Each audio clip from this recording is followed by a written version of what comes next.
আসসালামু আলাইকুম, কেমন আছেন সবাই? আলহামদুলিল্লাহ আমি ভালো আছি। আর এভিএম এগ্রো পার্কে আপনাদের সবাইকে স্বাগত। তো বন্ধুরা, আজকে আমরা যাচ্ছি আমাদের গরুর জন্য ঘাস কাটতে। তো এটি আমাদের বন্ধু ইউসুফকে সঙ্গে নিয়ে আমরা ঘাস কাটার জন্য যাচ্ছি। তো আমাদের এটি ঘাসের জমি।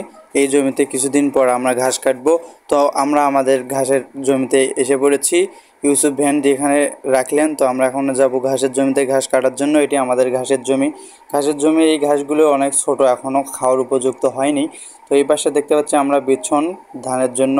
এ পাশে অলরেডি আমাদের ঘাস কাটা শুরু করে দিয়েছে ইউসুফ। তো ঘাস কাটা শেষে আমরা বাড়িতে যাব। বাড়িতে আমাদের আরও অনেক কাজ আছে। বাড়িতে যাওয়ার পর আমরা গরুকে গোসল করাবো। তো এখানে আমরা ঘাস কেটে রেখেছিলাম।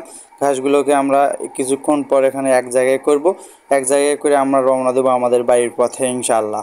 তো এইখানে আমি ঘাসগুলো জড়ো করার জন্য আসছিলাম, ঘাসগুলো জড়ো করতেছিলাম।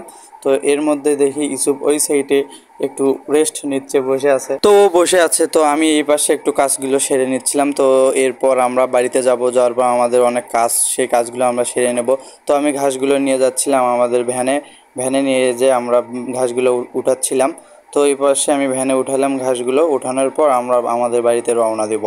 তো এই পাশে আমি ইউসুফকে আবার ডাকছিলাম যে আমরা ঘাস নিয়ে যাই। তো ইউসুফ আসলো, আসে ঘাসগুলো নিয়ে যাচ্ছিল।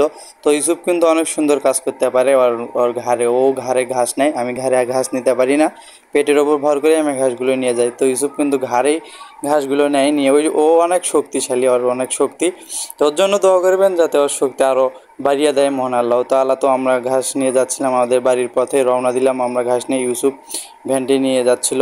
তো অবশেষে আমরা রাস্তায় অনেক মজা করার পর গল্প করতে করতে আমরা আমাদের খামারে চলে আসি। তো আমরা এখন আমাদের খামারে গরুগুলোকে গোসল করে দেবো ইনশাআল্লাহ।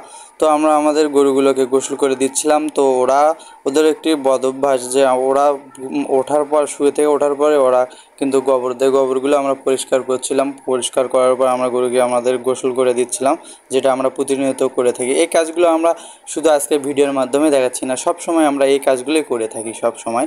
তো আরও কিছু বাড়তি আমাদের কাজ থাকে, তারপরও আমরা এই কাজগুলো সব সময় আমরা টাইম মেনটেন করে করার চেষ্টা করি। তো এই ছিল আজকের ভিডিওটি। আপনিও যদি আমার মতো অ্যানিমেলস লাভার হয়ে থাকেন, তাহলে এই চ্যানেলটি সাবস্ক্রাইব করে আমার শখের নতুন নতুন পশু প্রাণীর ভিডিও দেখতে পারেন।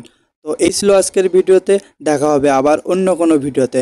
কথা হবে আমার শখের পশুদেরকে নিয়ে ইনশাআল্লাহ। সবার কাছে আমার খামারের জন্য দোয়া চেয়ে আপনাদের সবার সুস্বাস্থ্য কামনা করে শেষ করছি এই ভিডিওটি। আসসালামু আলাইকুম।